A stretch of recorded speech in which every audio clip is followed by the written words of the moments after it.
By order of the Peaky Blinders, the final season of Stephen Knight's period crime drama is upon us. The fifth series ended well over 2 years ago, with fans anxiously waiting for a new batch of episodes. Tommy Shelby and co return to our screens tonight as they continue to transform their local Birmingham business into a global empire. Mr. Knight, the show's mastermind, revealed that while there was no actual model for Tommy Shelby, there was for his gang. Speaking in 2016, he said, "My parents, particularly my dad, had these tantalizing memories from when he was 9 or 10 years old of these people. They were incredibly well dressed, they were incredibly powerful, they had a lot of money in an area where no one had money, and they were gangsters." Yet the real Peaky Blinders existed much earlier than that. The gang were first referenced in reports in the late 19th century, and disappeared before World War I, but their unsavory reputation lives on to this very day. Legend has it that the Peaky Blinders name derives from gang members stitching razor blades into the peak of their flat caps, part of the distinguishable dress sense. They could then use their hats to slash the foreheads of their enemies in fights, causing blood to pour down into their eyes and temporarily blinding them. The gang's girlfriends also had a uniform of sorts, consisting of pearls, a large fringe and a silk handkerchief that would cover their necks.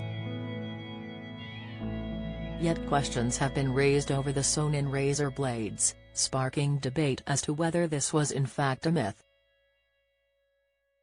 Professor Carl Chin, a Birmingham-based historian and author of The Real Peaky Blinders, told the Birmingham Mail in 2019 that the name likely came from the peaked hats they used to wear. He said, "It's really interesting to look back at the mythologized version of the story and the reality. There was no real Tommy Shelby, and the Peaky Blinders were around in the 1890s, and yet the series is set in the 1920s. As for the razor blades, they were only beginning to come in from the 1890s and were a luxury item, much too expensive for the Peaky Blinders to have used. And any hard man would tell you it would be very difficult to get direction and power with a razor blade sewn into the soft part of a cap. It was a romantic notion brought about in John Douglas's novel A Walk Down Summer Lane. Blinder is a familiar Birmingham slang term still used today to describe someone or something exceptionally well dressed. The original Peaky Blinders were known for their violence, not only on rival gangs and police officers, but also on innocent civilians too.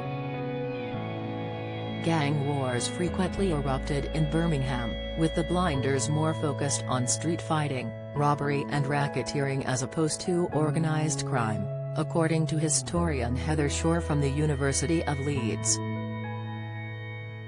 Professor Chin's findings revealed the Peaky Blinders held control of Birmingham and its surrounding districts until around 1910 when a larger gang overtook them called the Brummagem Boys. The Brummagem Boys were described by Professor Chin as a loose collection of pickpockets, racecourse thieves and pests who were gaining a lot of power. By the 20s, a group called the Birmingham Gang had emerged, with several former Brummagem Boys as members. They established a terrifying reputation as one of the country's most notorious gangs under the guise of Billy Kimber, a character in the show's first season. Though the Peaky Blinders themselves disappeared more than 100 years ago, their name became a generic term to describe violent youth. Historians have been divided over the show, and whether bringing characters from other decades into a story set in the 1920s undermines its historical accuracy claims. However, Mr. Knight maintained that he wanted his show to be larger than life rather than true to it as the first series premiered. Speaking to the BBC in 2013, he said, In a way, I want Peaky Blinders to be seen through the eyes of a 10-year-old because the men are smarter and stronger and handsomer and the horses are bigger and everything is big and intimidating as a kid. Though the show is not meant to be historically accurate, Mr. Knight did want to address the issue of the psychological damage war wrought on young men.